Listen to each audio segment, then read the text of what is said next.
حضرت حذیفہ بن یمان ایک صحابی تھے، میرے نبی کریم علیہ السلام نا ان سے راز کی باتیں کرتے تھے۔ ہر بندے کا ہاضمہ ٹھیک نہیں ہوتا، سب سے راز کی بات نہیں کرنی چاہیے۔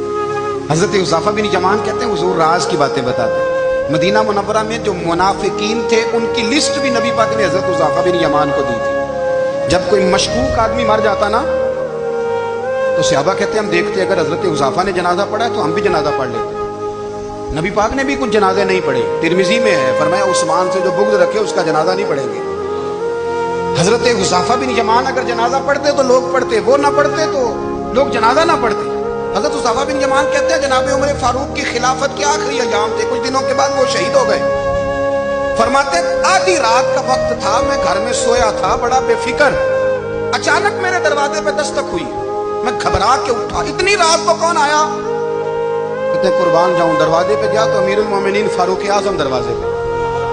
میں نے کہا عمر کوئی حکم تھا تو مجھے بلا لیتے۔ کہنے لگے میں نا امیر بن کے نہیں آیا، تیرا ویر بن کے آیا۔ امیر المومنین کی حیثیت سے سرکاری کام سے بلاتا تو وہاں بلاتا، مجھے ایک ذاتی کام پڑ گیا۔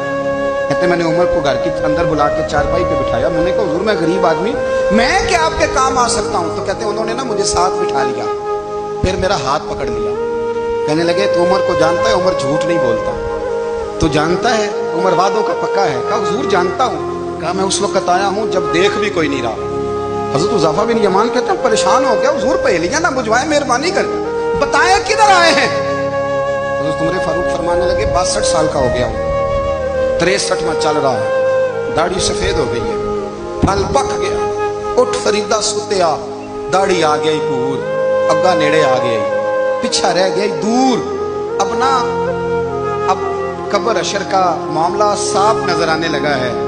کہا حضور مجھ سے کیا چاہتے ہیں؟ حضرت عمر رو پڑے، کہنے لگے آج میں عشاء کے بعد نکلا ہوں تو نبی پاک کے صحابہ مجھے نیک کہہ رہے تھے، پھر میں نے بچوں کی ماں سے اور بچوں سے بھی پوچھا ہے، وہ بھی مجھ سے راضی ہیں، اور حذیفہ تیرے ساتھ نبی پاک راز کی باتیں کرتے تھے، سچ بتا کہیں عمر کا نام منافقوں میں شامل تو نہیں؟ سچ بتا ان منافقین میں تو شامل نہیں، کہیں اوپر سے تو نہیں سارا کچھ؟ حضرت حذیفہ بن یمان کہتے ہیں میں باپ کے مرنے پہ اتنا نہیں رویا جتنا عمر کے سوال پہ رویا۔ میں قدموں میں بیٹھ گیا، میں نے کہا نہیں عمر یہ تو میں نے نہیں سنا، لیکن یہ میں نے نبی پاک سے ضرور سنا ہے کہ میرے بعد اگر کوئی نبی ہوتا تو عمر ابن خطاب ہوتا۔ یہ میں نے اپنے کانوں سے سنا ہے کہ عمر جس گلی سے گزرے شیطان راستہ بدل جاتا ہے۔ یہ میں نے اپنے کانوں سے سنا ہے کہ 950 سال حضرت جبریل جناب عمر کی شان بیان کرے تو پھر بھی بیان نہیں ہو سکتا۔ یہ میں نے ضرور سنا۔